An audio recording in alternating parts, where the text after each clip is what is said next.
Сарайшық музей қорығы биыл екінші жыл қатарынан Ащысай қаласында қазба жұмыстар жүргізіліп жатыр.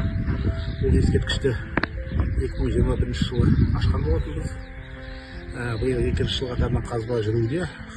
Көріп отырғаныңыздай салғырттықтан салынған тұрғын үйлер көрініп жатыр. Мынау тандыр пеш, кән арналары, суфа,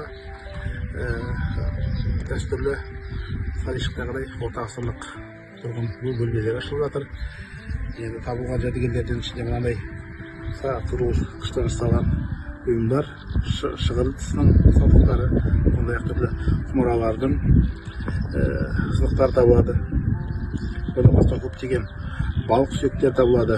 Яғни бұл жердегі адамдар балық аулаумен кәдімгідей кәсіп қылып айналысқаны байқалады. Мал сүйектері бар. Үйлерді саман кірпіштен салған,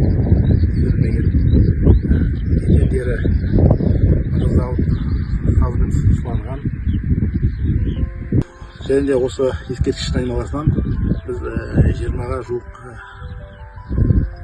орта ғасырлық тиындар табылды. Бұлар енді сол өзбек, жәнібек хандардың тиындарына, одан кейінгі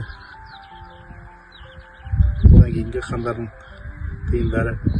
Яғни бұл жерде ақша қатынасы болған көрсетеді.